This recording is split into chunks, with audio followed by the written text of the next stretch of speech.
não matar. Então essa é uma leitura que se fazia de forma operacional. O que era matar? Matar é um ato bárbaro e que passava em dar uma flechada em alguém, em sufocar a pessoa ou apedrejar a pessoa. Bom, e aí é extinguir a vida do corpo. Isso que era interpretação da palavra matar. Matar era, de alguma forma, extinguir o corpo. De alguma forma, com violência física. Jesus disse: ouviste que foi dito isso.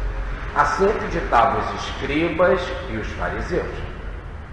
Eu, porém, vos digo que a vossa moral, a vossa ética, tem que ser maior do que a dos escribas e dos fariseus. Porque os escribas e fariseus estão alicerçados no Antigo Testamento. E do Antigo Testamento para Jesus já tivemos um caminho do meio, que foi João o Batista, que era o precursor de Jesus, e que fez uma ponte entre o Antigo Testamento e o Novo Testamento. E agora veio Jesus, que nós estamos estudando o Sermão do Monte, que fala das bem-aventuranças. Bem-aventurados os pobres, bem-aventurados os que choram, os que têm puro coração, os misericordiosos, os pacíficos, etc.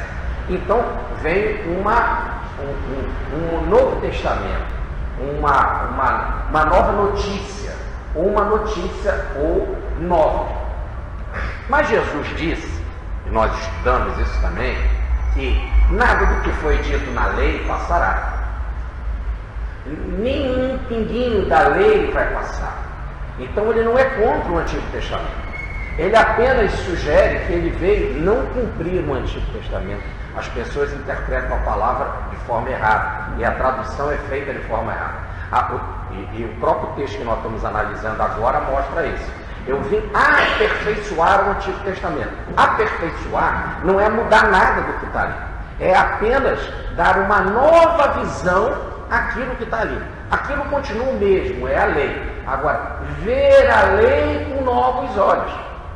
Ver a lei com uma nova forma, sem alterar nada. Então nós contávamos aqui, e por causa dessa introdução somos obrigados a repetir, o seguinte: imagine um texto como esse, em que o pai chega para a mãe e lê a carta do filho. Então o pai diz assim: olha como teu filho fala, pai, manda dinheiro, olha como teu filho é abusado. A mãe diz: deixa eu ver a carta aqui. E lê o que está lá escrito. Fala assim, está escrito assim: pai, manda dinheiro. Repare que é o mesmo texto, apenas lendo de forma diferente. Lendo pelo coração rígido, que não quer dar dinheiro, e pelo coração generoso, que quer dar dinheiro. Um coração que está tomado de amor. Repare que o texto é o mesmo e se faz uma nova leitura. O que você está fazendo? Está se aperfeiçoando o conteúdo do texto. O conteúdo é o mesmo, mas você pode dar interpretação em espírito e verdade, em maior profundidade do texto. Então disse Jesus: ouviste o que foi dito, está na lei, não matar. Vamos aperfeiçoar este conceito, dizem. Vamos aperfeiçoar. Eu não vim destruir, vim aperfeiçoar. Se ficarmos só ao pé da letra, não matar no sentido de violência física, seremos iguais às autoridades do Antigo Testamento. Nós temos a lei. Agora nós estamos no Novo Testamento, com nova notícia, uma notícia mais aprofundada, em espírito e verdade. Vamos, com a mãe da carta, fazer uma nova leitura do texto. Então ele interpreta o que é matar. Ele diz assim: se alguém se encolerizar com seu irmão, será condenado. Se alguém chamar o seu irmão de raca ou de cabeça vazia, será condenado. Aquele que chamar o seu irmão de insensato, também será condenado. Então ele coloca como sendo grave, tão grave, ou podemos dizer até mais grave, situações em que você não mata a pessoa fisicamente num determinado momento, mas que quando você chama a pessoa ou você emite cólera para uma pessoa, ódio para uma pessoa, raiva para uma pessoa. Quando você diz que a pessoa é uma cabeça vazia, é um raco, cabeça vazia. Ou quando a pessoa é um insensato, ela não tem senso, não tem rumo, não tem prumo, não é assentada, você está fazendo um mal tão grave ou pior do que matar fisicamente. O dano que você pode causar à pessoa pode ser muito pior. Então Jesus explica que nós vamos pagar também, não só pelo ato físico de matar, mas pagaremos também pelas nossas palavras. E mais do que isso, há algo mais forte do que as palavras, a força do pensamento. Como essas coisas todas têm a capacidade de estragar a pessoa. Eu posso chegar para uma pessoa e falar: você é um nada, você é um vazio, você não tem lógica, você é um nada. Pronto. E eu causar um dano psíquico nela de tal forma que vai destruir a vida daquela pessoa em termos de fraqueza, pior do que eu só matar ela. Porque quando você mata, passa a espada, pronto. Mas quando você joga toda uma carga negativa na pessoa, de desprezo ou de desvalorização, o dano que você pode causar a ela, e não é só o matar fisicamente, que vai acabar até morrendo fisicamente. Ela pode, pela depressão, pela tristeza, pela raiva, seja lá por que for, e se corroendo psiquicamente, tendo problemas cardíacos, problema de úlcera e etc. E pode não só esse dano que eu causo nela, ela pode, pela sua aura, pela sua vibração, contagiar os seus familiares, os seus colegas de trabalho, etc. Então, por exemplo, uma pessoa briga em casa, briga em casa, aí a mulher despreza o marido, ou o marido despreza a mulher. Pronto. Ele vai para o metrô, vai para o trabalho. A vibração dele já não é boa, né? O dano que ele já causa ali. Não é isso? Quando ele chega no trabalho, encontra os colegas, a vibração que ele traz, o que ele pode trazer de desequilíbrio, aquilo tudo, com as suas vibrações, com a sua onda negativa. Então, a extensão do ódio é enorme.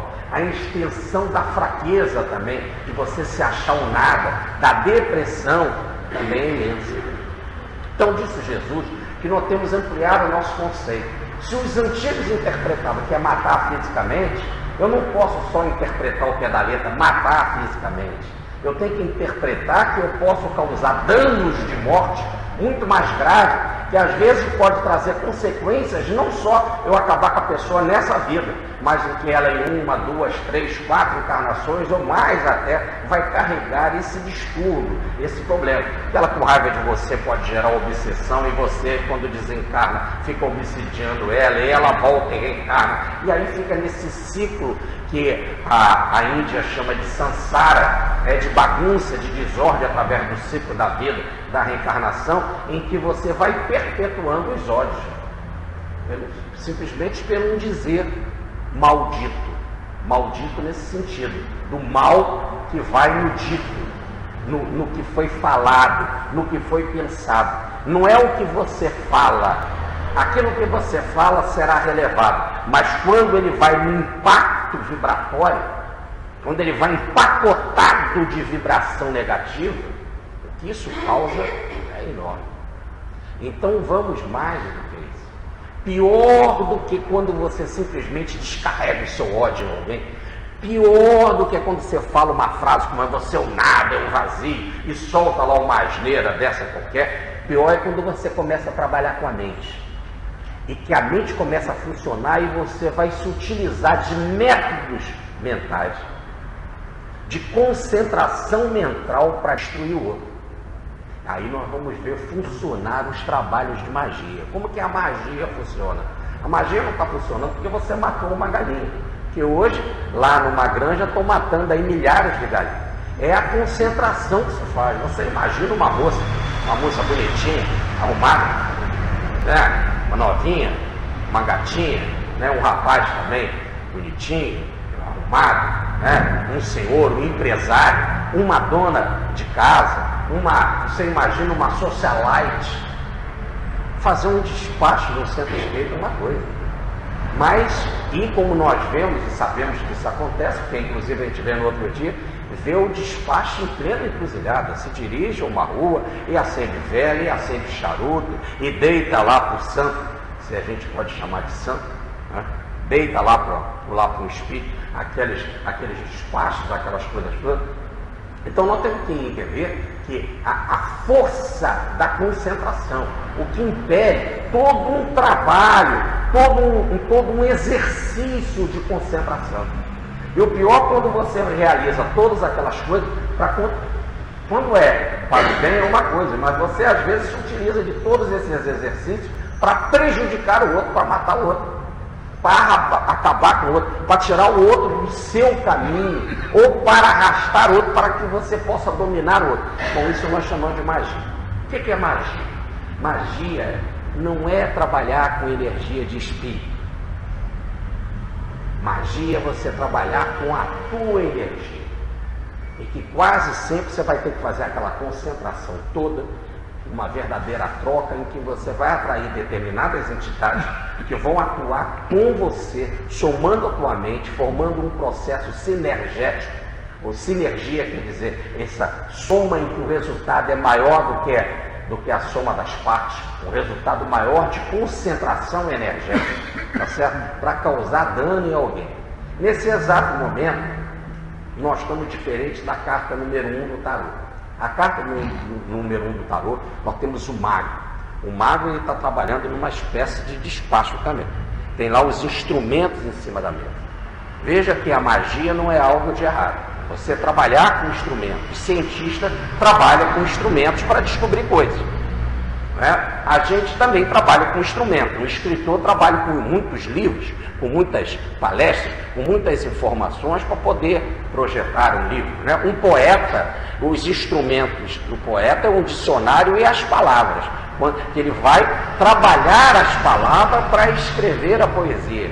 Assim tudo. A moda também, você tem uma porção de retalho, uma porção de panos, em que o sujeito vai fazer moldes, vai bolar, vai criar para fazer lá a tal roupa da moda. Tudo é magia. Magia é quando você coloca a sua mente, se utiliza de determinados instrumentos da natureza.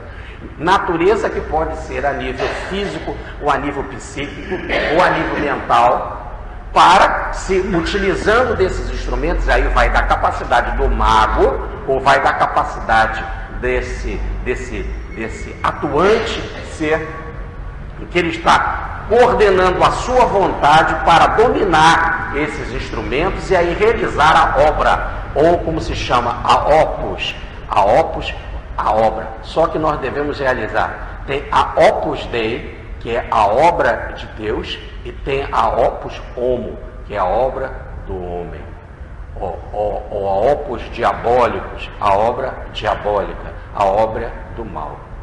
Você pode fazer uma obra científica, por exemplo, de mexer com o instrumento, trabalhar muito com a vontade, e aí descobrir uma teoria da física, da química, da biologia, etc., da genética, não é isso? Você pode também trabalhar com determinados instrumentos para destruir os outros. Você pode também trabalhar com determinados instrumentos para ver a obra divina. Qual é a diferença do mago? O mago de negro e o mago branco. Qual é a diferença? O mago branco, o que a gente chama de positivo, é quando, repare na carta do tarô, o chapéu do mago, olhem depois em casa a carta número 1, mesmo que você fale, mas em casa eu não tenho. Entra na internet e escreve carta número 1 tarô. Pronto, você vai lá, vai aparecer lá. Vai ver pintado das várias formas. Se você quiser, vai na direta, escreve assim, Marseille, tarô de Marseille, é o mais antigo e tradicional.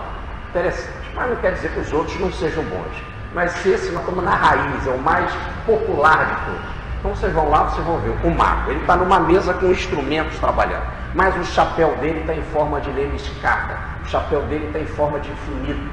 Significa que em cima dele, atuando sobre ele, atuando sobre a sua cabeça, sobre o seu chakra coronário, sobre o seu chakra mental, sobre toda a sua constituição espiritual, está o infinito.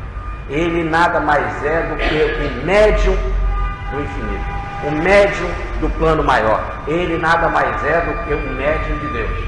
Isso que é o mago que trabalha para as coisas espirituais. Nós temos o maior exemplo de mago aqui na Terra, que foi o mago branco, né, positivo aqui na Terra, que foi Jesus, quando ele diz assim, repare agora os instrumentos são as palavras, ou as leis divinas.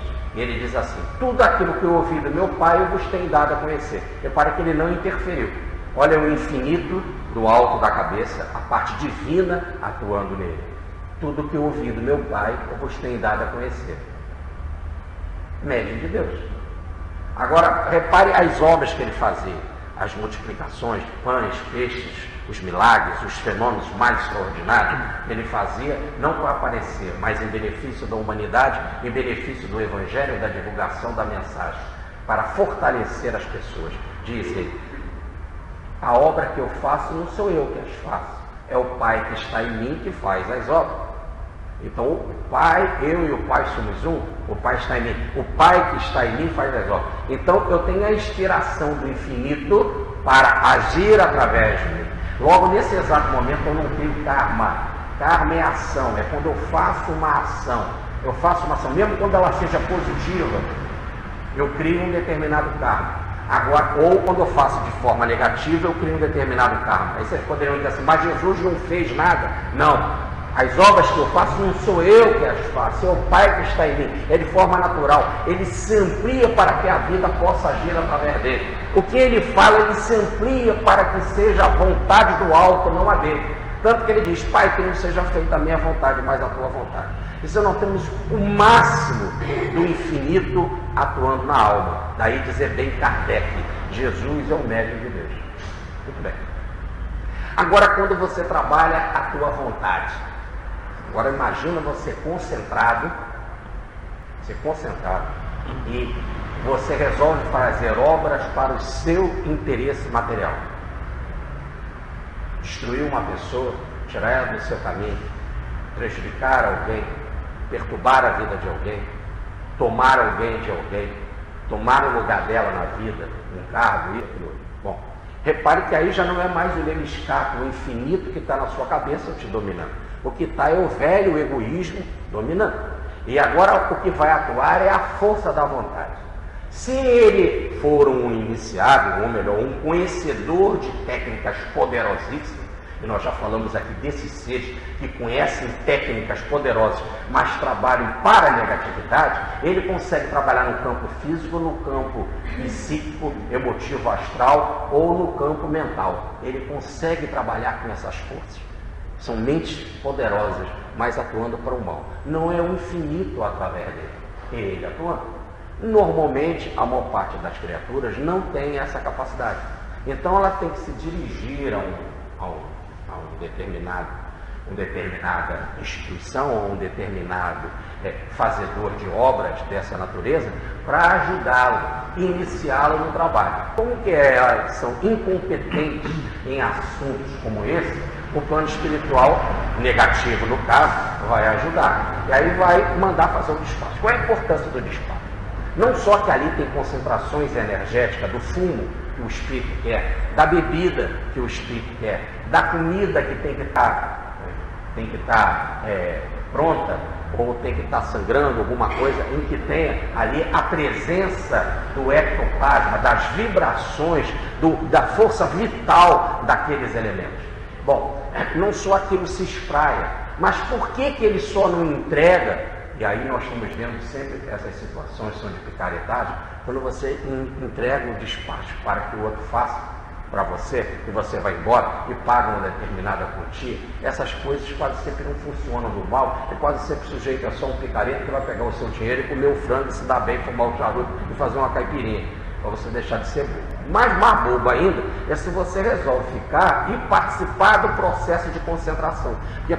E aí é a técnica que se utiliza, porque quando você vai participar do processo de concentração para que aquilo aconteça, nesse exato momento você está doando o, podemos dizer, o material psíquico, emotivo, não mental, porque quase sempre as pessoas não têm capacidade para controle mental a esse ponto. São mais fracas, são fracas em termos de conhecimento, esotéricos com X, no sentido exotérico, não existe essa palavra, tanto com X como com S. O esotérico com S é no sentido positivo, o esotérico com X é no sentido negativo. Mas mesmo assim, toda essa magia tântrica, toda essa magia negra, as pessoas pode ser que não tenham conhecimento, não tenham técnica, então só atuam no máximo no ponto físico. E aí é quando ela conta a história, a tal história que ela quer, o ódio, que é mandado concentrar. Por exemplo, pegar um determinado santo e amarrar ele tantas vezes, dar tantos nós, tantas voltas, cada vez que você fizer isso, você vai pensando numa determinada situação, naquilo que você quer. O que você está fazendo? Você está concentrando a tua mente, botando a tua mente para funcionar. Olha, a perturbação mental em um trabalho como esse é grande.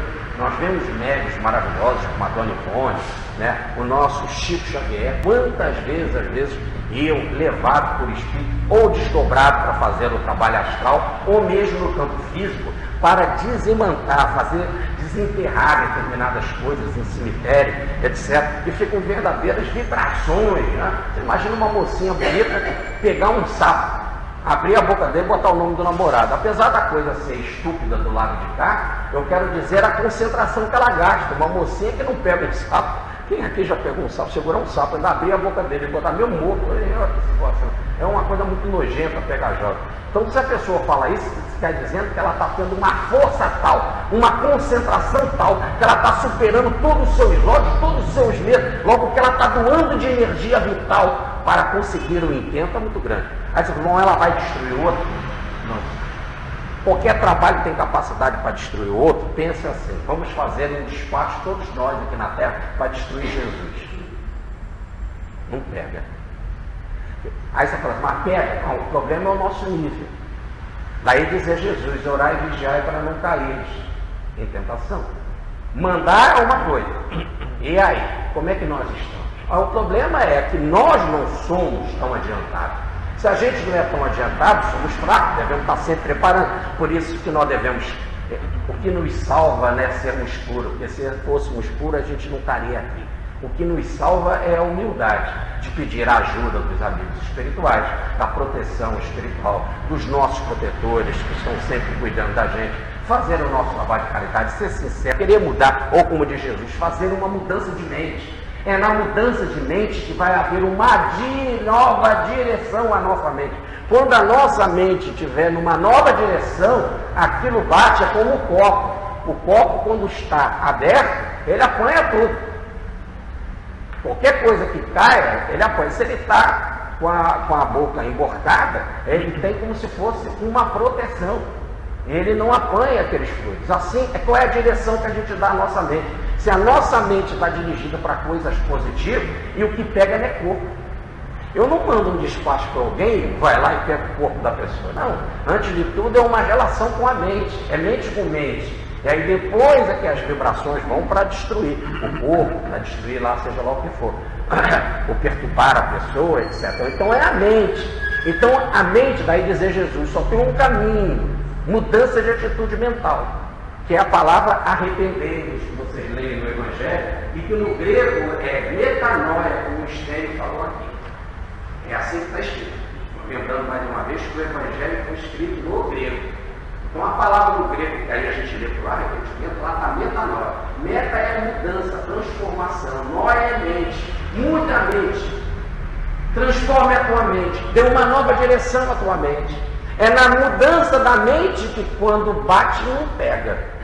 Poxa, mas nem sempre eu mantenho a minha mente. De vez em quando eu tenho os momentos de fraqueza.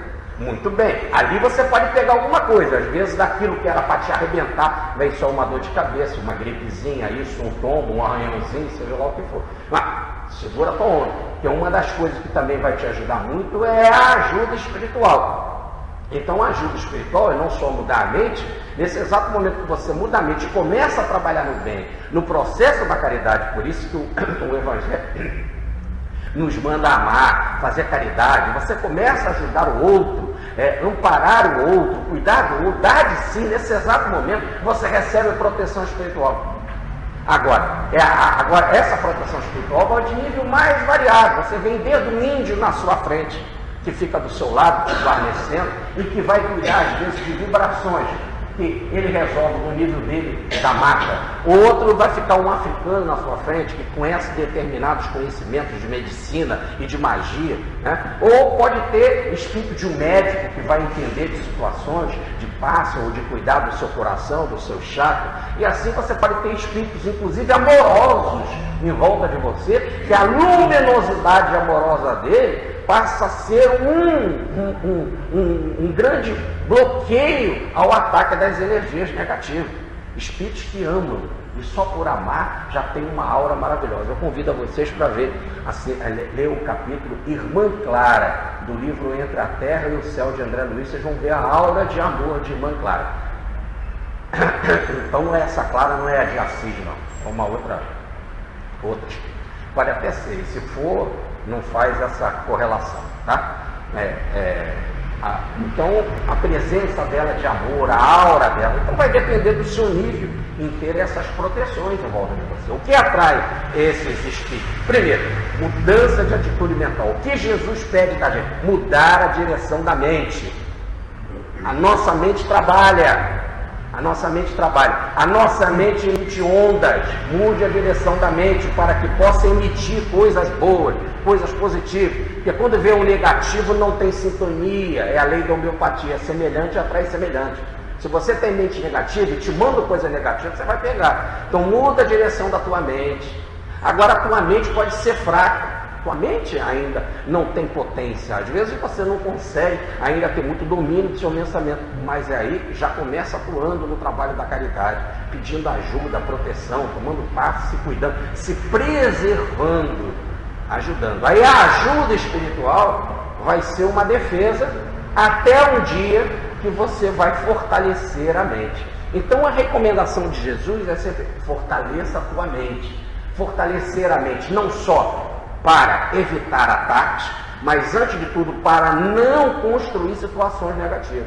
Então, diante das pessoas que te atacam, diante das pessoas que te perseguem, diante das pessoas que causam problema na tua vida, você vai ter uma nova visão. A tua mente, em vez de chegar e chamar ela, você é um hacker, você é um insensato, e se encolorizar contra a pessoa, imagina você faz isso, você está emitindo vibração negativa para a pessoa. Você vai ficar unido a ela.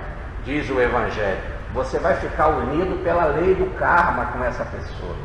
Agora ela vai fazer parte do teu círculo íntimo. Pode você ficar longe dela, você pode até matar ela, mas agora no plano espiritual ela está agarrada a você, você é agarrado a ela. Se desencarna, os dois estão agarrados. Se um reencarna, o outro continua agarrado ao outro. Você fica agarrado pelas forças do pensamento. São ondas mentais, são vibrações mentais, são laços fluídicos, em que a teosofia chama de grilhões ou cadeias psíquicas. Ficam acasalados, agarrados. Então, diz Jesus, muda a direção da mente. Mudando a direção da mente, você não vai emitir coisas ruins.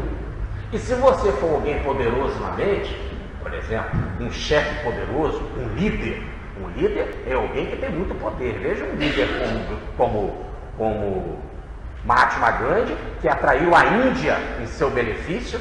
Mahatma Gandhi deixou de comer, jejuava, e a Índia parou e chorando.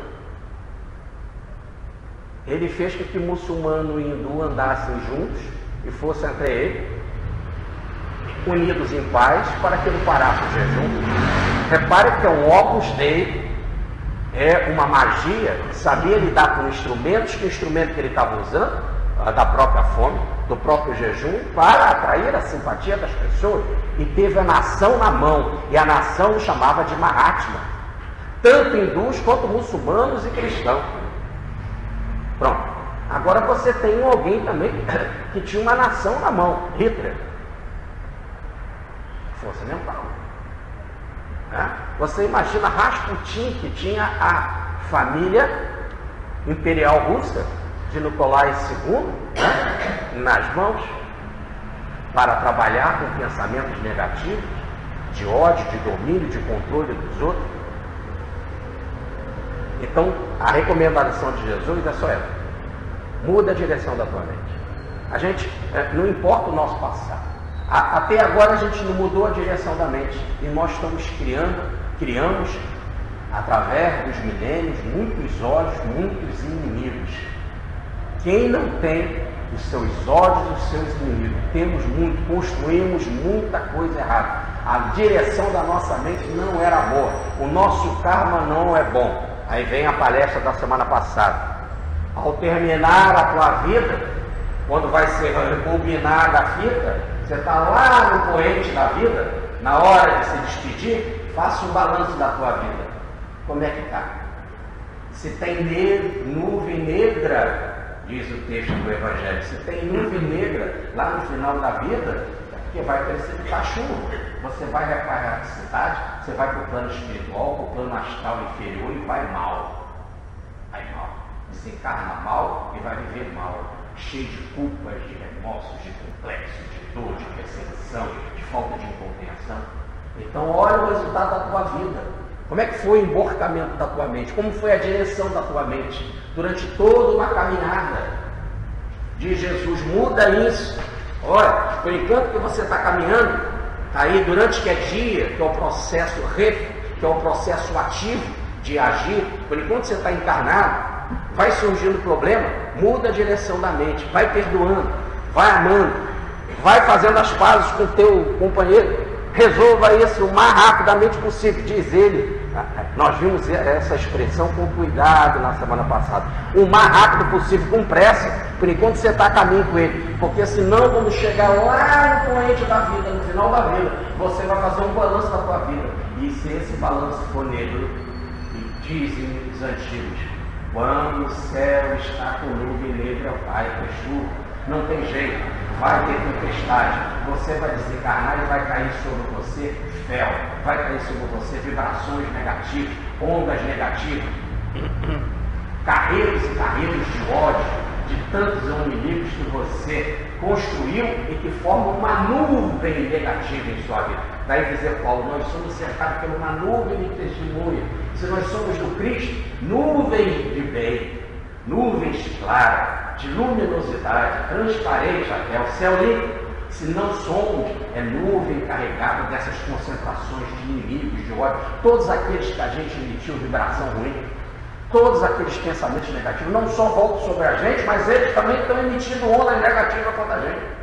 Todo mundo que a gente prejudicou emite ondas negativas para a gente. É um acumular, como se fosse um baú cheio de vibração ruim. Vai ter tempestade na tua vida quando você então desencarnar e rebobinar assim. Não tem como. Então até hoje, como nós não mudamos a direção da nossa mente, não fizemos a nossa metanoia, até hoje, todo esse karma positivo, todo esse karma negativo do passado, tudo está amontoado dentro de nós, no nosso baú espiritual, que a gente chama de subconsciente, que são as nossas reservas do passado. Aí o sujeito vai lá para o final da vida, morre, vai para o plano espiritual, sofre horrores, vai para aquelas zonas trevosas, encontra tantos inimigos, olha para lá, olha para cá, e aí ele recebe a bênção de uma nova oportunidade, de uma nova reencarnação. Reencarna, vem para cá, mas está com o baú cheio. A sua rede de pescar está cheia de coisas ruins, mais peixe ruim do que peixe bom. Se a gente olhar a nossa vida e fizer um balanço da nossa vida passada, nós temos muito mais coisa ruim do que coisa boa. A nossa rede está amontoada de alga viva, de baiacu, aquelas coisas todas negativas. Baiacu, aquele peixe faz cócega na barriga dele, ele fica inchado. Faz isso aí, como é que é? Eita, viu? Você conhece? Baiacu. Então, essa negatividade, nós estamos lotados dessas coisas ruins todas na nossa vida. Aí, eu não tenho como resolver, isso já está lá no meu baú. Muita gente fala, a Índia fala, e as pessoas fazem a leitura rápida, principalmente de Patanjali, no seu livro sobre yoga, é o pai da yoga, que nós, e está lá isso, inclusive é um dos seus primeiros versículos, que nós podemos queimar karma, e as pessoas interpretam que eu posso queimar karma pela magia, destruir o karma negativo que eu tenho, fazendo determinados exercícios para destruir o karma. O Evangelho explica muito bem qual é o exercício que você pode fazer e o único que serve para destruir karma. Pedro explica: o amor cobre uma multidão de pecados. Só tem um jeito, é o amor. Bom, isso não quer dizer que você vai destruir ele, é que ele vai ficar insignificante na tua vida. Vamos explicar o seguinte: vamos imaginar que eu estou aqui fazendo essa palestra e levanto alguém que é contra essa minha palestra e me dá um cuspe na cara. Por favor, não façam isso, eu sou atrasado. Ficou claro? Muito bem. Agora imagina a mesma palestra, o mesmo tema do Evangelho, Chico Xavier falando. Tem um sujeito levando e dá um cuspe na cara dele. São mentes diferentes, entenderam? O problema é a mente diferente. Eu sou negativo, eu não tomo lá da cara. Ele vai compreender, vai amar, vai entender, vai emitir uma onda boa, vai dizer: ah, meu irmão, siga em paz, eu mereço, muito obrigado pelo carinho, como foi perfumada a tua saliva, ah, que perfume bom, e não sei o que, vai fazer aquelas coisas todas. E que não é ironia. Em santo é verdadeiro. Em santo é verdadeiro. Ficou claro? Não é ironia. Porque se é ironia não presta. Aí está no nosso nível. É um nível mental desagradável de ironia. Mas no nosso caso não é assim. Então o problema é daqui para frente. O meu passado já está inodoado. Então eu desencarnei, cheio de nuvem negativa, vou para o plano espiritual, cheio de sofrimento, venho para cá, reencarno. Carrego o meu baú, não só da última experiência, da última viagem que eu fiz, mas também está em camadas, todas as outras viagens estão lá dentro do meu baú. Eu venho para cá, a vida me dá uma folga, que é a infância. A nossa infância é obtusa, é estúpida. A pessoa brinca, corre para lá e se distrai, depois o bicho começa a pegar a partir da puberdade. Né? Aí começa a formar a personalidade, começam a surgir os problemas na vida da pessoa. É aquele amor não correspondido, é aquela situação de doença, é aquelas perseguições, é o ódio, é a perda de tudo, é o roubo. E aí você já sabe, são os problemas da vida, os mais variados, cada um tem e conhece eles muito bem. Pronto. Por que surge isso na vida? Isso daí nada mais é do que aquilo que estava no teu passado que aflora. E agora está aqui, na tua vida, na presente consciência, para ser queimada. Agora você vai queimar. Agora nós vamos querer saber como você, como um mago, vai trabalhar com esses recursos que a vida está te dando. Lembra que ela não está te dando nada além da tua capacidade. Deus é um Deus de misericórdia que não dá fardo pesado além das forças de ninguém. Então Ele não deixa subir tudo do subconsciente de uma vez só. A tua reserva do passado não vem toda de uma vez. Porque se ela viesse aqui agora, não está no frio. Vem em parcela, divide. Divide, você só tem capacidade. São 10 sacos de semente, você carrega um, depois carrega outro. Vai por divisão. Você vai pagando um pouquinho. Agora você tem que saber trabalhar com aqueles problemas. Esse problema, diz lá o Evangelho na lição passada. Quando vem vento do sul, a gente diz assim: vem calor. Vento do sul é vibração, vento é espírito. A própria palavra para vento é espírito, é pneuma, como diz Jesus. O pneuma, daí pneu de carro, espírito e pneu. Pneu de carro, que é vento, que é sopro, que é invisível, mas que atua. Agora, o vento eu não sei a força dele, mas eu sei que ele atua. Um vento, como está lá na historinha dos 3 porquinhos, destrói a casa. Se a casa não é firme, não é isso? Então o vento vem e destrói. Assim, vindo o vento do sul, é espíritos, vibrações espirituais do sul, é a parte inferior sua, que é o subconsciente, que é esse baú que nós estamos falando aqui.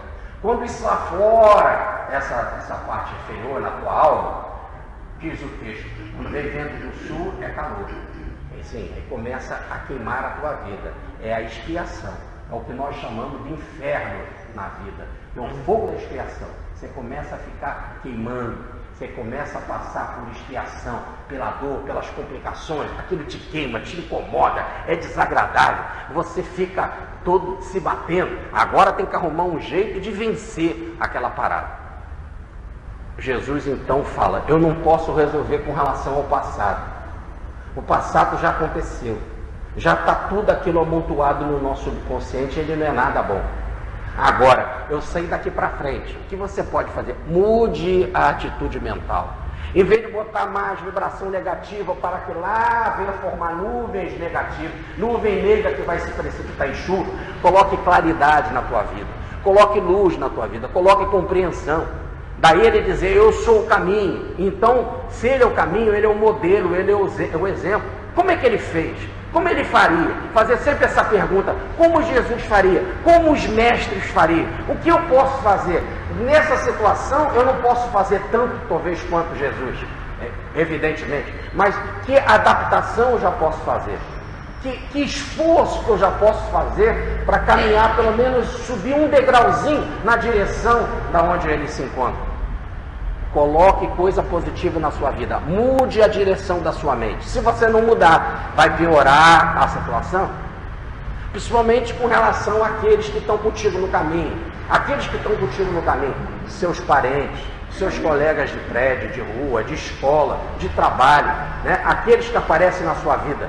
Olha, resolva por enquanto que está no caminho, por enquanto você está caminhando, para que não vai, se você não perdoar, vai ficar preso, vai para a cadeia, vai reencarnar em forma dolorosa, vai ter que resgatar, vai depois, quando você estiver reencarnado, virar vento do sul, que vai queimar a tua vida. Aí tu vai entender por que aparece aquele marido tão desagradável, que na hora eles namoravam era uma beleza, depois você casou é aquela peste. Aquela sogra que mexe na tua vida, aqueles filhos desequilibrados com droga, que são desobedientes, que às vezes você não consegue controlar, o problema daquele síndico que te persegue, daquele vizinho com um problema, daquele chefe que é um terror na tua vida. Aí é vento do sul. São as amizades que nós plantamos na vida passada, em termos de inimizade. São atrações que fizemos negativo, que atraímos, demos brecha, somamos força negativa. Agora eles aparecem. Como vem o vento, você não espera. E quando vem o vento, não tem jeito. Quando vem o vento do sul, vem calor. Quando você menos espera, aparece aquela gente da tua vida. Ela aparece nas tuas reuniões, aparece até no centro espírita quando você vai, aparece em todos os lugares. Quem eles são? Seus inimigos do passado. Agora, quando você desencarnar, eles vão estar lá também. A gente tem uma porção do lado de lá, tem uma porção do lado de cá, e tem uma porção que estão do lado de lá, te inspirando quando você está do lado de cá.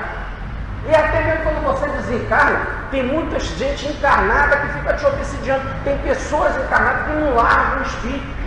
Quando ele desencarna, para ele ir embora, não emite uma vibração negativa. Positiva, muito pelo contrário. Inclusive costuma dizer, aquela peste morreu, bem feito. Olha só. Aí fica continuando. A pessoa foi embora e você ainda fica agarrado. Não se livra. São ondas mentais. Agora veja, isso num nível emotivo como o nosso, porque o nosso planeta está no nível de emoção. Daí dizer Ramakrishna, o grande santo hindu do século XIX, quando ele estava para desencarnar, se a gente pode usar bem essa expressão, desencarnar para um homem como esse. Se estiver errado, vocês me perdoem a expressão. Acho que não cabe. No entanto, mais caberia entregar o espírito. Em todo caso, Ramakrishna reúne os seus discípulos para estabelecer caminhos de divulgação. Ele diz assim, eram 12 discípulos, 11 vão a Bhakti Yoga, só um vai fazer a Jnana Yoga. E ele explica, o planeta está carente de amor, o planeta está vibrando mais em emoção do que em inteligência. Então eu só quero um, que foi Vivekananda, que vai cuidar da Jnana Yoga, da Yoga da inteligência, da gnose, da intuição. Os outros vão trabalhar com a devoção. Outros vão trabalhar com as emoções, com essa forma amorosa, carinhosa, etc. Que é o que o planeta precisa. É 11 a 1, olha que diferente. Então, no nosso nível, o planeta em massa vive no campo das emoções e nós somos astralizados. Nós somos astralizados. Nós vivemos em massa no campo da emoção. Então, quando você usa a tua mente para concentrar e dominar o outro, é uma cora, é só tudo no campo da emoção. É vibração ruim que tu emite, sim, mas é no campo da emoção. Já tem gente que já está concentrando, já está fazendo magia, já está fazendo despacho para usar uma maior concentração da mente para conseguir um maior intento de destruir. Porque veja bem, quando eu estou com uma pessoa e a pessoa não quer ficar comigo lá, e eu emito um ódio para ela, né, e chego lá para a garota que eu sou afim, e digo, você é uma nojenta, você é isso, e descarrego lá minhas vibrações ruins em cima, é uma coisa. Mas quando eu, além de fazer isso, ou não fazendo isso, já vou procurar uma determinada pessoa, organização espiritual negativa, para fazer um trabalho para destruir ela ou dominar ela, colocar ela a meu serviço ou destruir a vida dela, eu já estou querendo sair de uma vibração simplesmente emotiva para começar a me concentrar e, concentrando, conseguir ter uma maior força de penetração. Já estou querendo usar forças mais penetrantes, espirituais mais fortes, mais poderosas. Por isso que dom mediúnico nesse campo, dom mágico nesse campo, não é permitido. Assim não é permitido, né? Ficam fechados em escolas iniciáticas, porque o homem atrasado como ele é, se ele pudesse mexer com força para usar, para abusar, para ganhar dinheiro, para dominar as pessoas de sexo, porque o homem quer saber de sexo, quer saber de dinheiro, quer saber de poder, tá certo? Saber disso, né? Que coisa, né? Você puder fazer uma magia para fazer o teu gerente dar cartão de crédito. Então é campo da emoção, é dinheiro, é coisa. Mas tem outros não, que já querem usar força mental. Aí imagina a pessoa que se prepara, estuda, por isso que verdadeiras técnicas, como por exemplo da magia, da yoga, da Trans-Yoga, não são permitidos aqui no Ocidente. Hoje aqui nós passamos em esquinas aí da Zona Sul, ou agora já em outros parques até da Zona Norte, mas antigamente na Zona Sul tinha muito, né? Aquelas academias de yoga. Muito bem, academia de yoga é uma benção. Apesar de que aqui no Ocidente as pessoas fazem mais exercício, yoga para o corpo, para bombar no corpo, do que realmente para poder abrir os seus nadis, os seus canais, para fluir o fluido vital, que é o objetivo da yoga. Mas independente disso, que se faça esse tipo de yoga, é muito bom, etc., já é melhor do que nada. Agora, nós vimos em algumas academias escritas assim, como a última vez, eu vi uma em Botafogo, lá mesmo, técnica de Tantra Yoga. Aí uma mocinha, nossa, uma sobrinha nossa, viu o negócio daquele lá, falou com o pai imprevidente, que também não conhece, e escreveu a mocinha lá. Era métodos que a pessoa ia dar de concentração para ela tirar boas notas na prova. Repare que faz justiça. Se tirar boa nota na prova, você tem que estudar, cair dentro, agarrar nos livros, amar os livros. Então, como que pode, né, em que você vai mexer com forças do Kundalini, energias imensas, fortíssimas, que estão enroscadas na alma, que você vai desabrochar e que não sabe lidar. Cai na tua mão poderes paranormais que você não sabe lidar com ele. Você se queima, se arrebenta toda, não sabe mexer em nada dessas coisas. Mais ainda, você vai mexer com forças sexuais, dominar forças sexuais, desequilíbrio que pode... Às vezes o tiro pode sair pela culatra, você ficar completamente desequilibrado sexualmente e ficar descontrolado sexual, porque vai mexer com força básica da vida, que é a base, a força sexual é a base da energia toda criadora da vida. Você vai mexer com forças primitivas que você não sabe trabalhar, nem tem técnica para isso, nem o Ocidente é preparado para isso, nem estudamos isso aqui, se conta nos dedos quem aqui do lado de cá está preparado para isso. Além do mais, a gente só interpreta sexo aqui como safadeza mesmo. Então, nunca se interpreta lá no sentido mais amplo, mais positivo, mais elevado, como força divina, coisa que é milenar, que as pessoas estão há milhares de anos vem pensando, estudando, escrevendo sobre isso.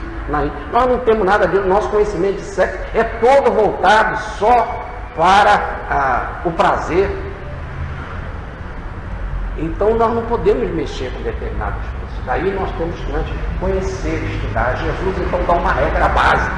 Peraí, vai devagar. Cuidado com a tua mente. Porque às vezes você não mexe com essas forças, mas tem um poder de liderança. Nós temos aquele cara, aquele chefe. Quando ele chega, já todo mundo olha para ele, ele é o centro das atenções. O homem tem uma força, uma naturalidade para aquelas energias. Imagina se esse homem utiliza essa força para dominar os outros. Não só para fazer a sua equipe produzir, mas para dominar, para escravizar, para desequilibrar, para levar para o caminho do mal. E aí nós sabemos. Jesus então dá uma orientação. O Evangelho nunca é falado para os fracos. O Evangelho é falado para os fortes, escreve o professor Pedro Baldo. Eu chegar para uma mocinha muito fraquinha, uma pessoa que está lá trabalhando na sua casa e ela não tem muita condição de trabalhar em outro lugar e ela só consegue ali mesmo fazer aquele trabalho e lavar uma louça e nem às vezes tem capacidade de fazer uma comida mais especial e lá, a pessoa é limitada. Então você chegar para uma pessoa dessa e ter um domínio sobre ela é uma coisa, é um nível. E aí você tem que ter um domínio, antes de tudo, para instrução, para guiar, para orientar. Olha a importância do chefe na vida de uma pessoa. A pessoa chega às vezes crua na sua casa, não sabe, aí você começa a ensinar a limpar a casa, você começa a ensinar os serviços domésticos, você começa a crescer. Toda vez que ela vai falando, você gradativamente vai ensinando uma palavra. Olha, use essa palavra que é melhor do que essa, ensinando a pessoa. Poxa, às vezes num prazo de 2, 3 anos, como mudou aquela pessoa, não é isso? Aí olha um mago da construção positiva que você faz. Agora, imagina nós ficarmos assim, usando a nossa mente para destruir o outro. Então Jesus dá uma recomendação básica. Essa é do Evangelho. Ó, não sei como é o passado. O passado não é bom. O importante é daqui para frente. Começa a não mais botar lixo no teu passado. O lixo tem que ser queimado. O lixo, diz o Evangelho, vai para a geena para ser queimado. Volta, vai para o inferno da vida para ser queimado. Não coloque mais lixo. Mude a direção da tua mente. Isso que é arrepender-vos. O que é arrepender? Mudar a direção da mente. Colocar luz, claridade, compreensão, otimismo no seu caminho, perdão no seu caminho. Muito bem. Essa é a história. Aí, começa, só agora nós vamos entrar na palestra de hoje. Aí, um grupo chegou perto de Jesus e disse assim: Senhor, se é assim, se só quando eu pelo pensamento falo mal de alguém, já serei condenado?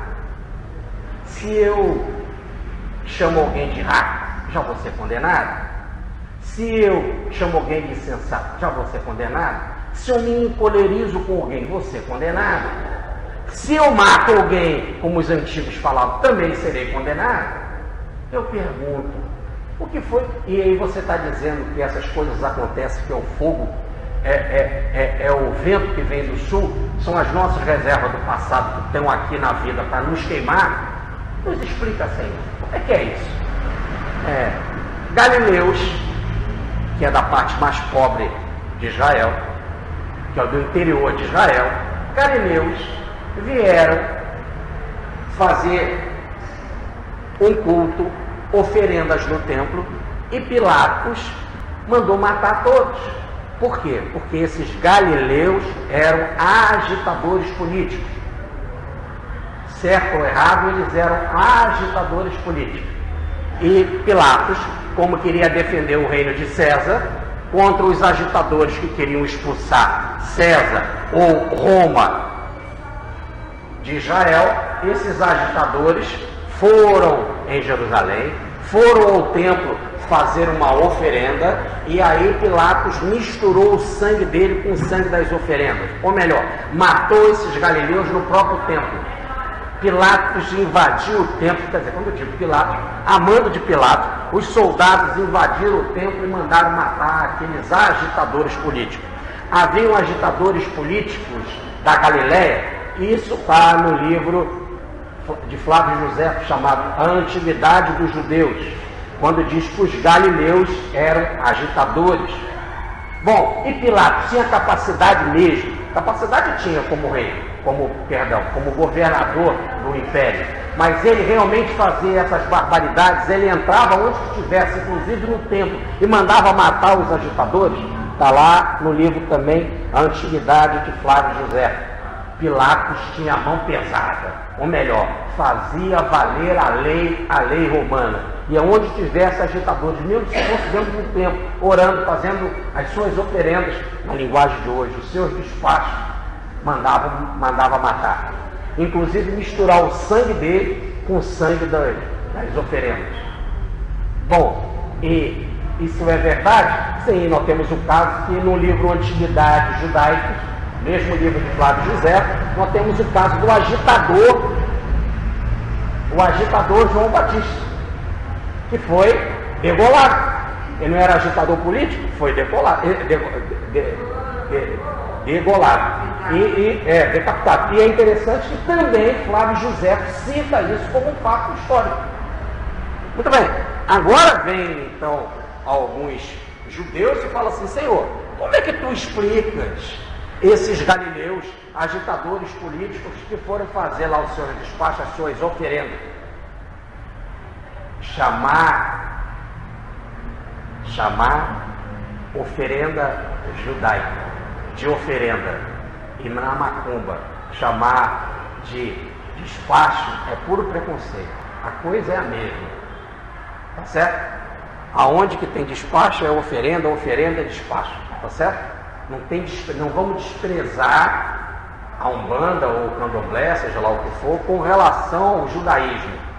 É tudo a mesma forma, nesse sentido de ritual com coisas materiais, com comidas, com incensos, com velas e com animais. Muito bem, fazendo então essa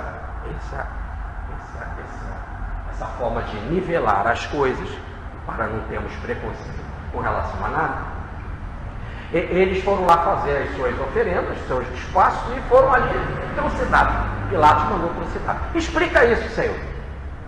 Por que isso aconteceu? E Jesus disse assim: vocês estão pensando que esses galileus são mais culpados do que todos? Em verdade vos digo, se não arrependermos, perecereis todos do mesmo modo.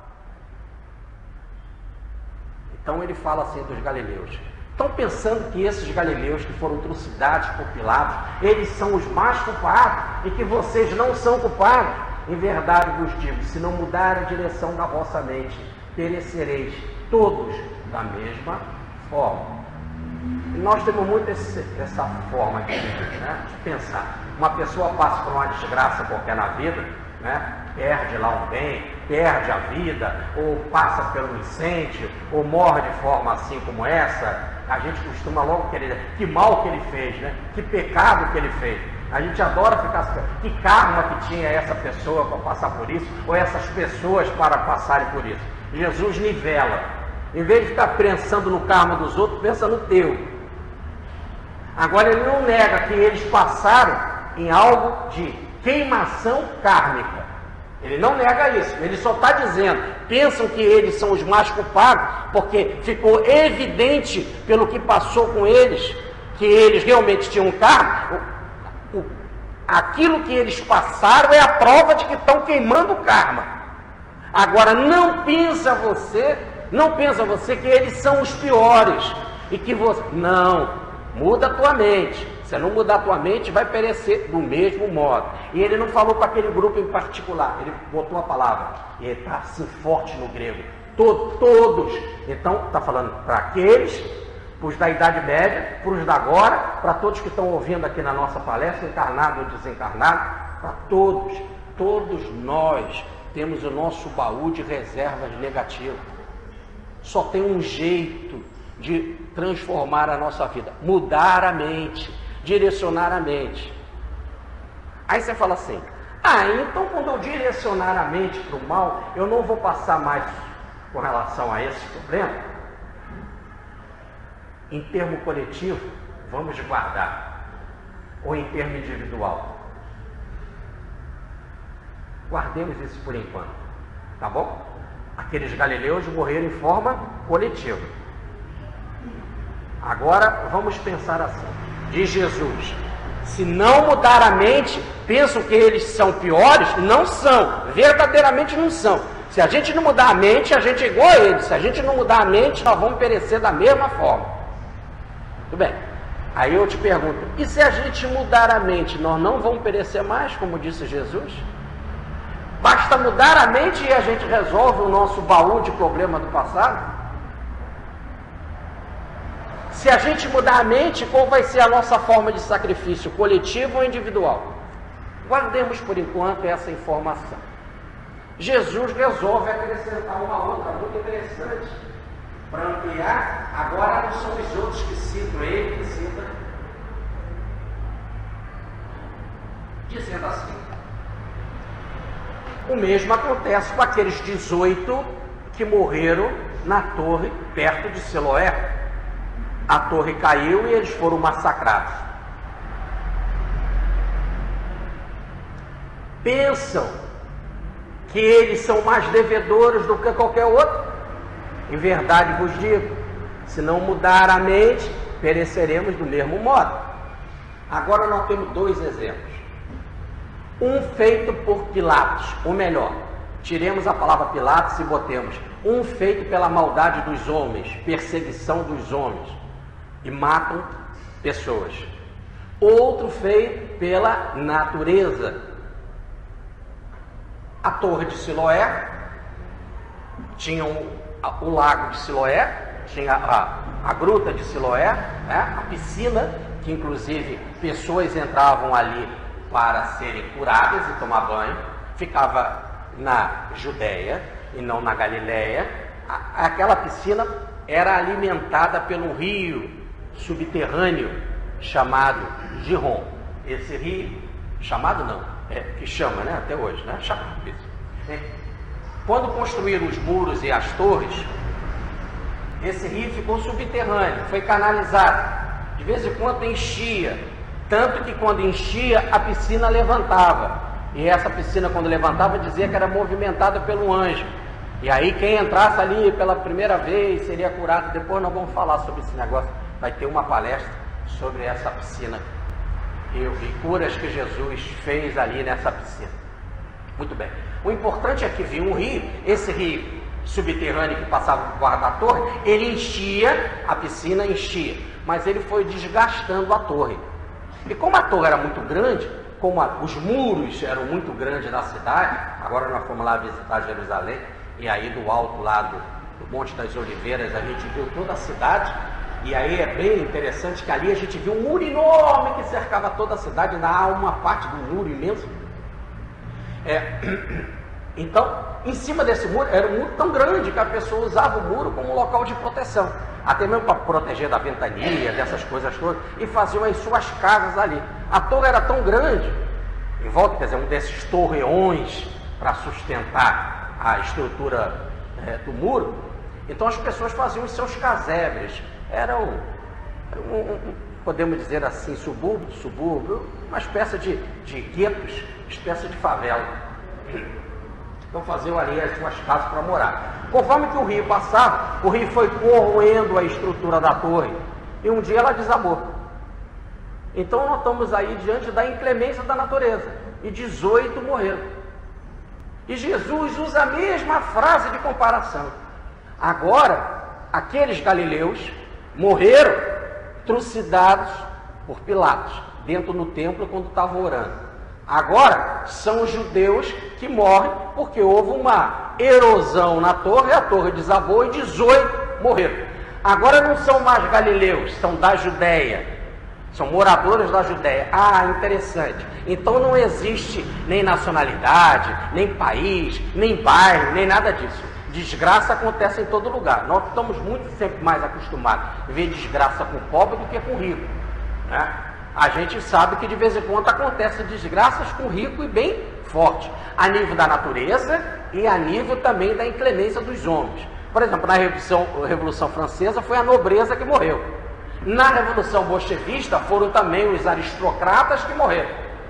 Não é isso? E também agora, por exemplo, nessa desgraceira da Serra, que aconteceu na Serra, nós vimos lá que condomínios de rico, por exemplo, em Petrópolis, o condomínio Boa Esperança, do Vale da Boa Esperança, do Vale do Cuiabá, com casas de milionário, inclusive de banqueiro, foram destruídos.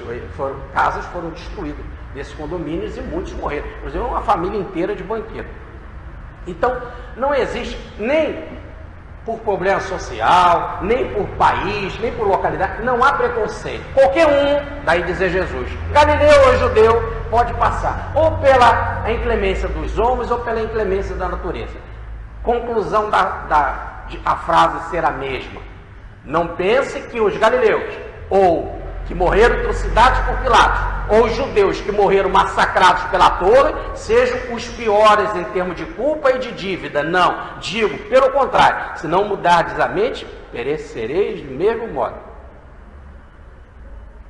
Agora nós temos que voltar para a casa de Pilatos. Por que Pilatos tem autorização para sair matando os outros? Por que ladrão tem autorização para sair matando os outros? Pouco importa se é um poder constituído Pilatos ou um poder não constituído como um ladrão. Por que se tem autoridade ou capacidade para matar os outros? Aliás, Pilatos chega a dizer isso para Jesus. Não sabe que eu tenho o poder de dar e tomar a tua vida? Eu posso mandar te matar, como eu posso mandar te soltar? Eu sou Pilatos, diz Jesus, na linguagem bem de hoje. Nananina não. Nananina não. Não é nada disso, Pilatos. Ó, você não tem nenhum poder se não foi te dado pelo alto. Se não fosse dado pelo alto, não tem Pilatos, não tem ninguém que mata ninguém. Ninguém consegue matar ninguém. Você não tem autorização. Ninguém sai do planeta sem autorização. Nem por causa disso, então nós vamos peitar. Peitar é chegar do ladrão para tirar, eu quero ver que tu é macho. Pronto. Aí nesse exato momento tu está no nível dele e acabou. Aí não tem jeito. Não estamos falando nesse sentido. Estamos falando, aí é suicídio. O princípio de suicídio involuntário. Mas é desequilíbrio. Gente, coisa de nível atrasado.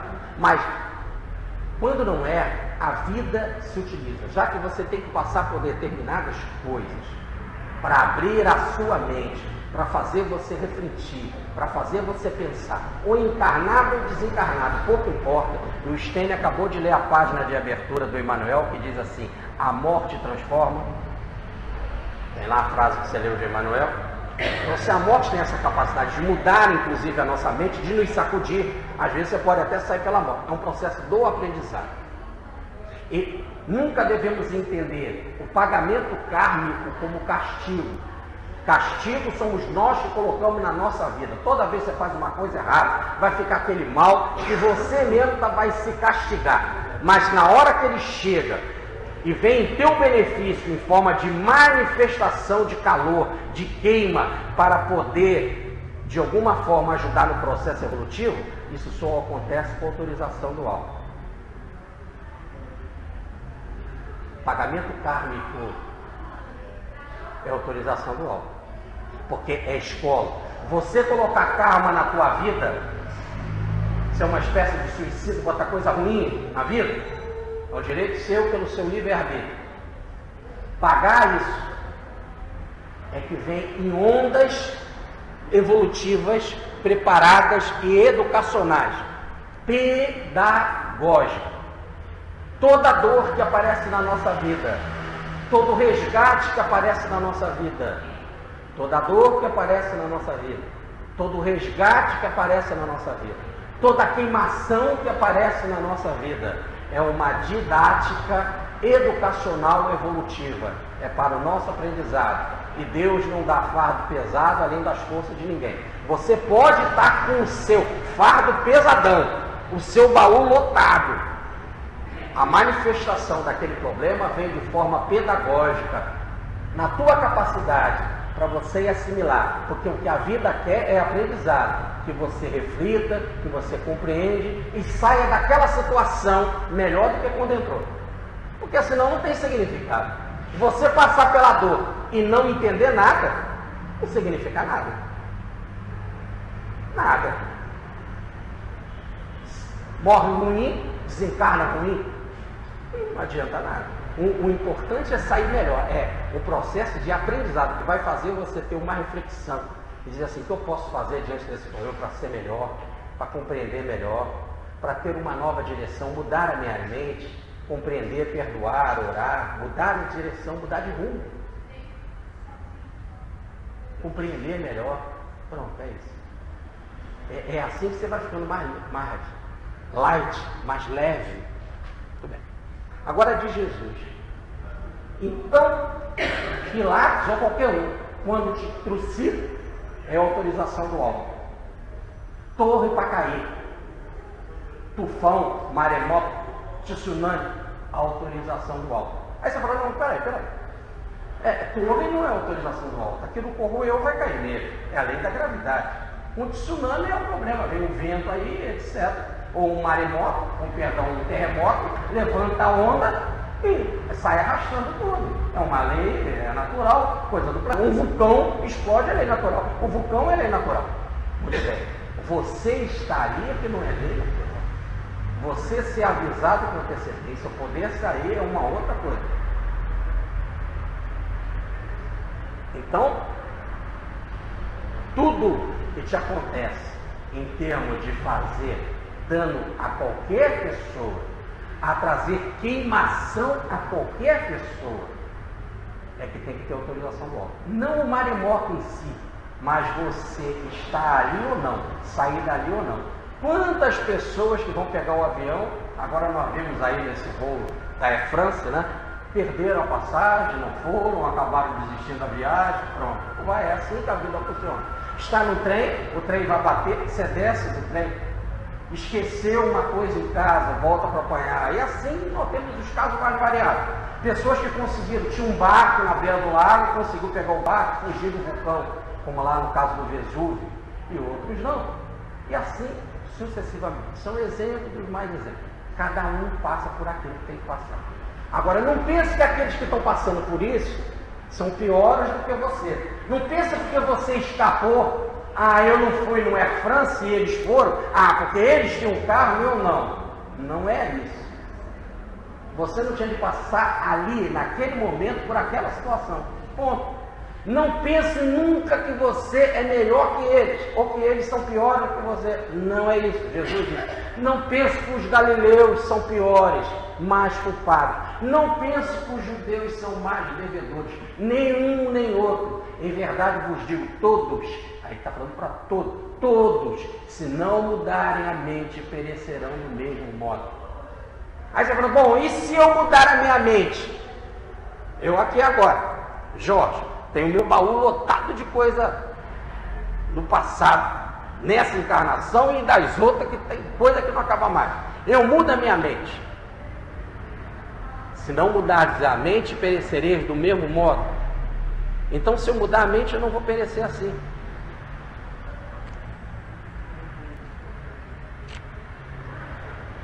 Vamos refletir aqui algumas coisas. Quando o sujeito muda a mente mesmo, muda, é um genial termo da mudar a mente, faz uma verdadeira metanoia radical na sua vida. Ele não perece mais dessa forma. Um exemplo, que foi o tema das nossas últimas palestras. Siddhartha Gautama, o Buda, mudou radicalmente a vida. Talvez alguém que tenha mudado mais de forma fantástica. E aí? Morreu com carne envenenada. Ele não dizia não para nada, deram carne envenenada, ele comeu e morreu. Bem, Maria de Madalena, exemplo mais extraordinário de alguém que mudou a vida como Maria de Madalena, morreu com lepra. Mahatma Gandhi, alguém mais extraordinário, um homem que fez aquilo mudando uma verdadeira Mahatma, alma grande, alguém que tinha mudado a alma de tal forma ao ponto da alma ser grande, morreu com 3 tiros no peito. Então como é que fica a frase de Jesus? Se não mudardes a vossa mente, perecereis do mesmo modo. Aí tem uma grande diferença.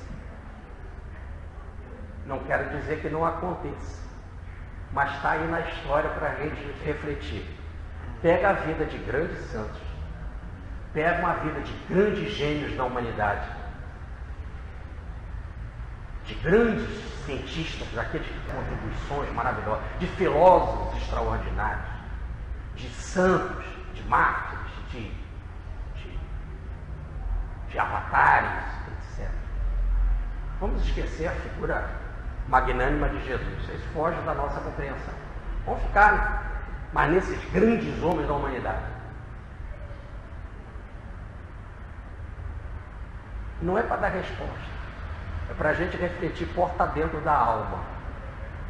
Quando foi que eles morreram de forma coletiva?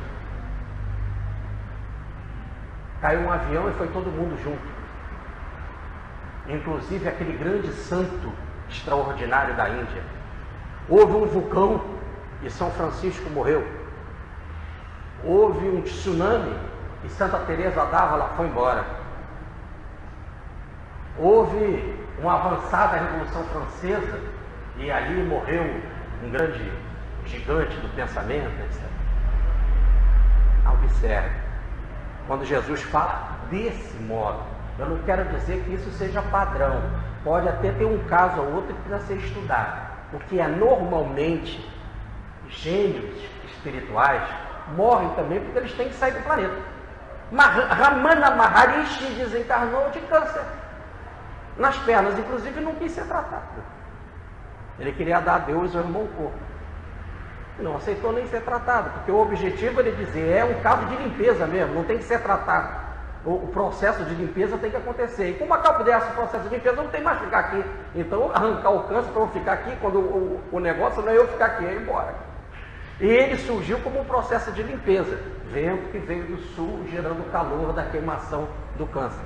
No entanto, pega esses grandes gênios da humanidade e vejam se eles foram trucidados assim coletivamente por pessoas do mal, ou se foram assim trucidados por fenômenos da natureza. Aí você fala assim, mas qual é a diferença?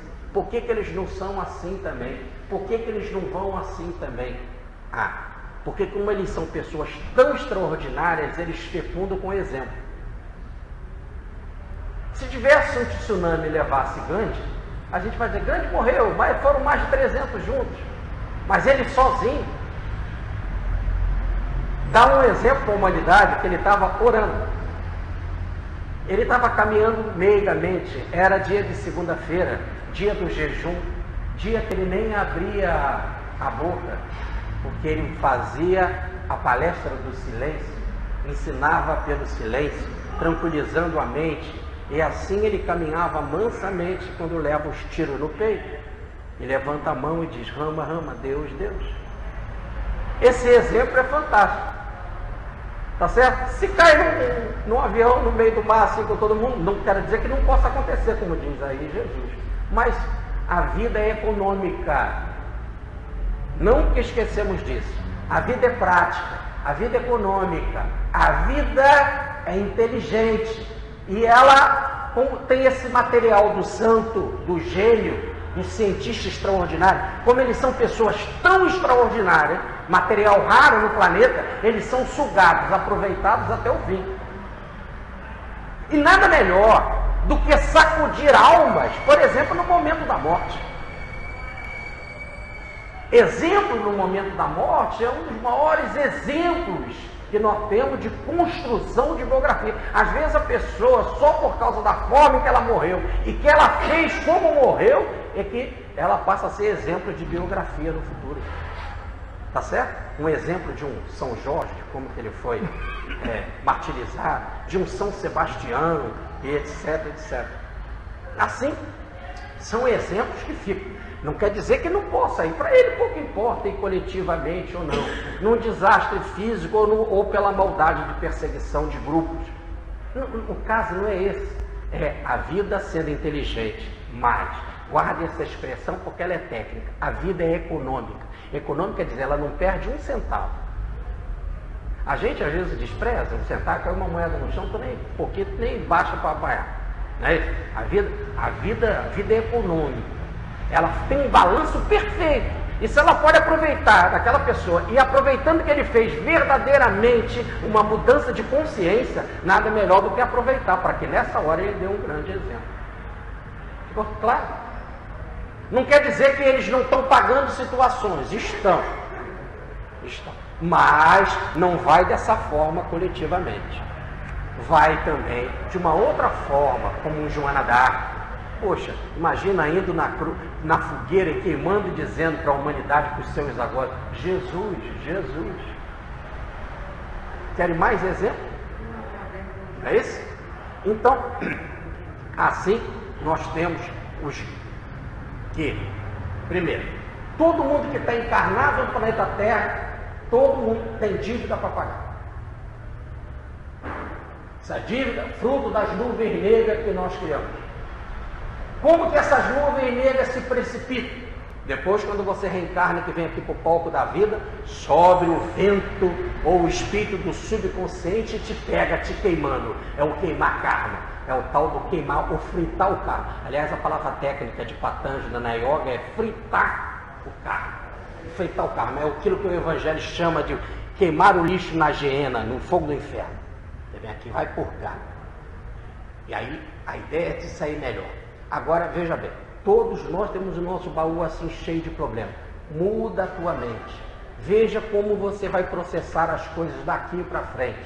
Mais ainda, não coloque mais inimigos no teu caminho. Se tiver com algum no teu caminho, faz as pazes, libera, perdoa, segue. Não continue colocando mais coisas negativas no teu caminho. Ele já está cheio, o teu baú já está cheio. Coloque agora formas positivas, mais ainda. De tanto você colocar agora formas positivas, quando o vento do sul chegar, para você é tranquilo. 2 exemplos. Eu e o discípulo Estevão, condenados. Estevão foi o primeiro discípulo a ser trucidado, o primeiro mártir do cristianismo, né? Foi apedrejado por ordem de Paulo de Tarso, em Jerusalém. Eu e ele, os dois sendo apedrejados. Eu era ladrão, ele era discípulo. Tá certo? As pedras começam a cair. É igual. O fenômeno é igual. Qual vai ser a reação de um e a reação do outro? Então, isso quer dizer, tem um outro problema. Quando você começa a colocar coisa positiva na tua vida e vai enchendo o teu baú de coisa positiva, quando vier o vento do sul para te pegar, quando as pedradas vierem para te pegar, ele sorri vendo Jesus. Eu, no caso, estaria gritando: te odeio, Jesus, odeio quem está pagando pedra, odeio qualquer um, odeio a mim mesmo, odeio Deus. Odeio... Compreender? A situação é a mesma. Até na hora que você passa pela dor, você vai ter uma nova visão. O processo é que você tem uma nova compreensão.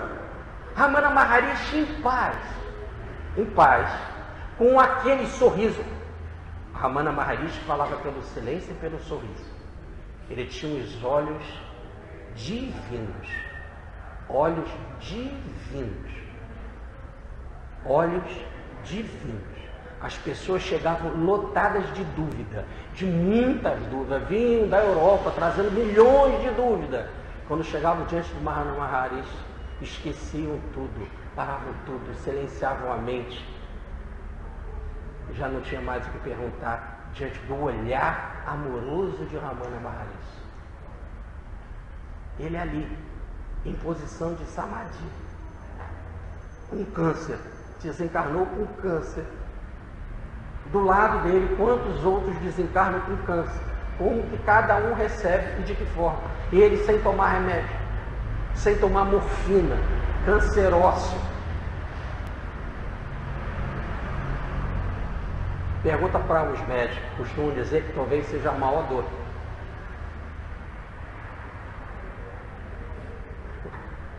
Qual a diferença? A diferença é o que você já tem na mente conquistado, o que você já botou no baú seu para compreender. É isso? Você está na fogueira. Quantos já foram para a fogueira? Quantos morreram odiando na fogueira? E quantos dizem como Joana d'Arc: Jesus, Jesus. Ou como Quintos Céus no livro Ave Cristo: papai, fala Jesus. Ele queimando, fala Jesus. Porque aqueles que vão viver para sempre te saúdam, Jesus. É um problema de direção mental. Até na hora da dor, você vai estar com uma outra mente para compreender. Pronto, é isso. Então a explicação era que na vez passada, Jesus falou do impacto mental. Você mata os outros e age até pior do que matar fisicamente. É quando você chama o outro de nada, de vazio, de insensato e se encoleriza com ele. Aí você forma a grande magia, a magia desequilibradíssima negra da maldade de perturbar os outros, de dominar os outros, de destruir os outros. Mude a direção da mente. Isso só vai trazer complicação para a tua vida. Coloque coisa positiva na sua vida. Traga Deus para a sua vida e tudo vai mudar. Pronto. Agora temos uma outra coisa. Eram 18 que morreram, né? Aí eu convido a vocês também, quando chegarem em casa, e dão uma abertura lá no tarô, na carta número 18, Maria. A carta 18 do tarô, que é a carta da lua. A carta da lua. A carta da lua, primeiro que a lua não tem luz própria, mas ela pode refletir a luz do sol. Nós também, como personalidade, não temos luz própria, mas nós podemos refletir a luz do infinito, a luz de Deus. Mas se vocês olharem a carta do tarô, a número 18, vocês vão ver que é um eclipse do sol. É a sombra da terra impedindo que a luz do sol brilhe através da lua. E o que é mais desagradável é que tem uma fisionomia, uma cara lá na lua. A lua é como um espelho que está refletindo você mesmo. É um sujeito muito vaidoso que está se refletindo na lua e que acaba com a luz do sol. Na vida dele tudo é negro. Ele tenta até esconder a luz do sol e botar uma sombra de tal forma na lua, tá certo? Na noite da sua vida, para que inclusive em volta dele só reflita ele. É o egoísmo ao máximo. Primeiro eu, depois eu, depois eu, depois eu. Olhem bem, na lua, em vez do sol, ela está em eclipse e tem uma cara lá, que é a cara humana, que está se refletindo. O cara se acha, é um intelectual, só quer saber do intelecto, das coisas da razão, das coisas da sua cabeça. Eu penso, eu faço, eu sou, eu ajo. Não quero saber nada de Deus, não quero saber nada com o sol. Eu mesmo sou o máximo, que eu mesmo me reflito na lua. Há um imenso pântano na carta. Há a torre que cai. Observe na carta 18. Olhem ela depois em casa. Há a torre. Há um pântano ao lado. E há 3 animais. Um lagostim que anda para trás, que está querendo sair do lago, mas vai voltar para o lago porque ele anda para trás. São o que se tem de pior, são vibrações negativas que se tem de pior do seu subconsciente. São forças que querem caminhar para trás, que querem ir para a evolução, que querem ir para o precipício, que não querem buscar o sol, querem tapar o sol com a sombra da terra, querem mais ainda, naquele pântano, viver naquele pântano, caminhar para trás para viver em pântano. E há um cachorro e um lobo uivando, assustado, com medo da imagem da lua. E eles uivam para a lua porque ela está refletindo o homem, não o brilho dela normal. E eles uivam porque eles também estão com medo e eles também querem atacar, eles estão apavorados. Então nós temos nossas forças mais negativas que querem caminhar para trás. Esse é o tal vento que vem do sul. Essas são a força do nosso baú do subconsciente. Esse é o significado do 18. Por isso que 18, a torre caiu por causa do lago, e aí a carta mostra o lago, a água passando subterrâneo pela torre, tá certo? Todas as forças da animalidade que tu traz no seu inconsciente, a força do cachorro que quer latir, do lobo que quer latir, das suas inferioridades animalescas, do lagostim que quer andar para trás, de caminhar para baixo, para a evolução, para a negatividade. E o domínio de tudo é a grande sombra que projeta o eclipse, querendo esconder o sol, querendo empurrar o sol e projetar num grande espelho a tua figura, porque você se acha o máximo. É assim que vive o homem. Ele é egoísta. Primeiro eu, depois eu, depois eu. O que age nele são as forças da animalidade. O que ele quer é andar para trás. O que ele quer é odiar os outros, tomar as coisas dos outros, dominar os outros, destruir os outros. Diz Jesus. para esse tipo de vibração do 18. Mude a tua vida. Mude a tua direção. Anota. Contigo vai acontecer coisa igual ou pior do que aconteceu com os galileus e com os da Judéia. Não pense que você é melhor do que ninguém. Não é. A vida vai te cobrar. Não importa a tua posição social, não importa a tua nacionalidade, não importa a tua religião, não importa a tua cultura. Abre o olho, mude de vida, direcione a tua vida para a positividade e tudo vai começar gradativamente a mudar. E se vocês querem saber que realmente muda, se você mudar de direção, a carta que vem na frente, a 19, é a do Sol, onde crianças inocentes correm de mão dada, iluminada pelo Sol, porque o reino dos céus são desses que se assemelham a crianças.